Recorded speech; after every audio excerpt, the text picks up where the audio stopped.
शाहिस्ते खान म्हणाला दिल्ली दरबारी, हुजूर करतो मी महाराष्ट्रावर स्वारी.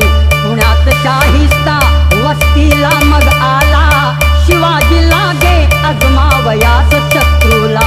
शाहिस्ताच्या घरात शुभा रात्री शिरले, बघून मर्द शिवा खान मनी घाबरले.